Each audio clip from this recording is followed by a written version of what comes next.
Happy day, I am Seema Thomas from the undergraduate program of economics at M.O.P. Vaishnav College for Women. Today, we will be looking at one of the fundamental concepts in introductory macroeconomics, the circular flow of income model.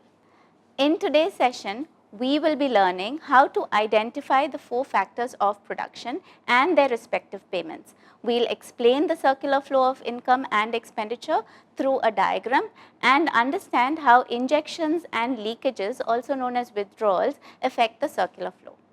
What is the circular flow of income? Very simply, it is a model which explains how the economy works. I'm sure in school you've studied the water cycle. What does the water cycle explain? The water cycle describes how water circulates through the Earth atmosphere system. In a very similar manner, the circular flow of income describes how money and goods and services circulates within the economy between different sectors or players of the economy. Apart from explaining how the economy operates, the circular flow model also helps economists do two very important things. Firstly, it helps economists measure output and income of the economy. Secondly, it also helps economists understand economic growth or the growth of output and income. Let's take a look at the circular flow diagram. In the simple version of the circular flow diagram, there are only two sectors. The first sector is households and the next sector is firms, also known as businesses. Now, the firms or businesses produce goods and services, and these goods and services are consumed by the household. This happens in the product market. As you can see, firms supply goods and services to the product market, and the households or the consumers demand goods and services in the product market. Firms are the sellers and households are the buyers in the product market. Now comes the question, how do firms produce goods and services? Firms produce goods and services by using the factors of production. What are factors of production? Factors of production in economics are four.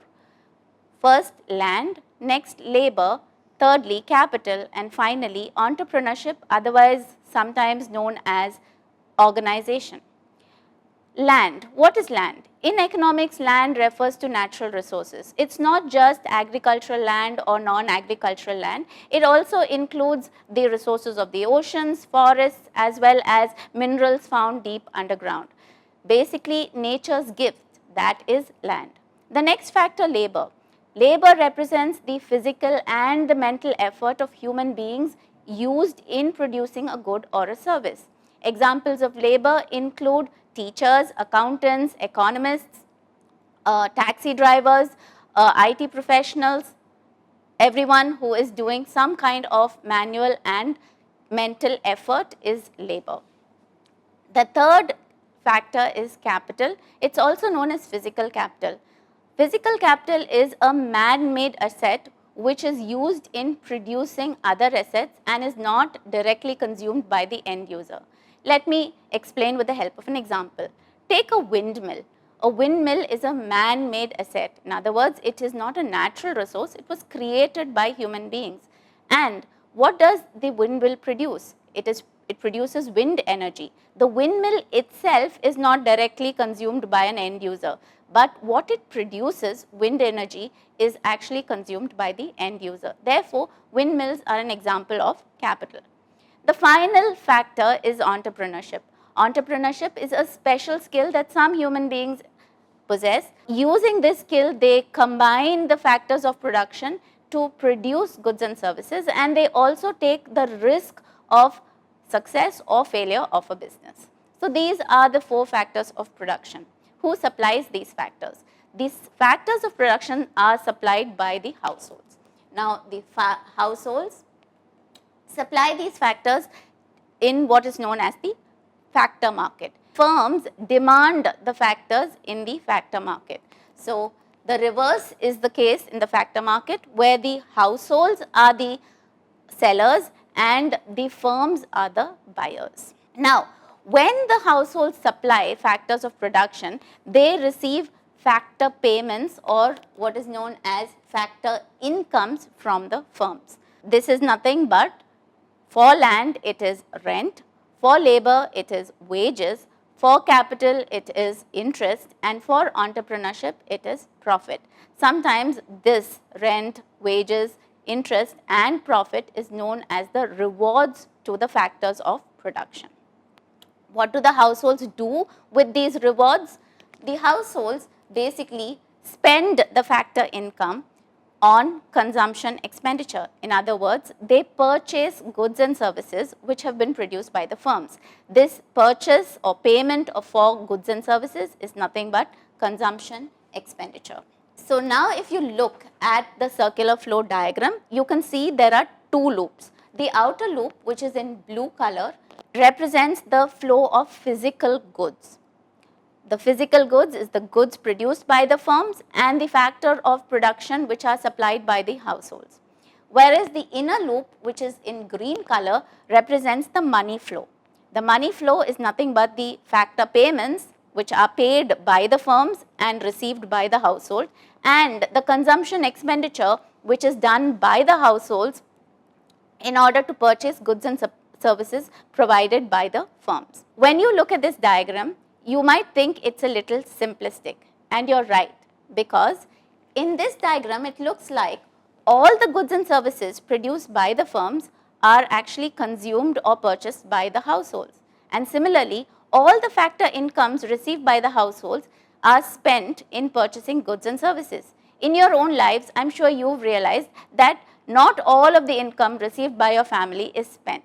So we need to add something in order to make this model a little more realistic and closer to how the real world operates. So we need to add something called injections and leakages. What are injection and leakages? Imagine a water pipe where water is being injected, but this pipe also has a few holes from which some of the water leaks out. This is exactly what happens with the circular flow of income. Some of the income does not return or leaks out of the circular flow. So let's look at what are the leakages in the circular flow. We already know that not all income is spent. Some income is saved. Some income is paid to the government as taxes. And some income is not spent buying goods and services from domestic firms. Rather, we buy foreign goods and services which are known as imports. Thus, taxes, savings and imports are leakages to the circular flow, meaning these three things do not return to the circular flow of income. But when we think about injections, we look at expenditure. In the circular flow model, we have assumed that only households spend and only on consumption expenditure. But we know that that's not true. Firms also spend, and that is called investment expenditure when firms buy machinery, equipment, etc. Similarly, the government also spends when it spends on health, education and other welfare schemes. And finally, foreigners also spend by buying domestically produced goods and services. This is known as exports. So when we think of injections, we have exports, we have investment and we have government spending. The injections and the withdrawals link to a sector in the economy. So savings and investment link to the financial market. The households deposit their savings in financial institutions, and these financial institutions lend the money to business firms for investment purposes. Thus, savings and investments are linked through the financial markets. Similarly, government collects taxes from households and firms, and the government uses these taxes for welfare schemes on education, health, defense, etc. and this is government spending. So taxes and government spendings are connected through the government sector. And finally, imports and exports are linked through the foreign sector. So you have imports, which is our demand of foreign goods, and you have exports, which is foreigners demanding our goods and services. So these are the three important leakages and injection in the circular flow model. Diagrammatically, this is how it looks. I had also mentioned that the circular flow helps us to understand whether the economy is growing or not. How do we do this? It is by simply comparing the relative size of the injections and the withdrawals. If the withdrawals are greater than the injection, then the economy suffers a decline and the national income is shrinking. On the other hand, if the injections are greater than the leakages, then the economy is actually experiencing growth and the national income is increasing. So let me explain with the help of an example. If savings is greater than investment, what happens? Part of the income that households receive is saved, but it is not lent out by financial institutions to businesses for investment. In that case, what happens to the economy? There is less demand in the economy. Because there is less demand, businesses will cut back on production. When they cut back on production, they will reduce the number of workers used for producing goods and services. This means that unemployment is increasing. When unemployment increases, income goes down. Therefore, household incomes decline, which is why when a leakage is greater than an injection, the economy goes into a recession or declines. Let's take the other scenario when the injection is greater than the leakage. So, for example, if exports, which is an injection, is greater than imports, which is a leakage, then what this means is foreigners are demanding more of our goods and services. In response to this foreign demand, our firms will actually produce more goods and services. In order to produce these goods and services, we will need to employ more people, and when we employ more people, we need to pay them more, and therefore household income increases. Thus, we can see that when injections are more than leakages, there is economic growth. And this is how the circular flow helps us measure whether the economy is growing or not.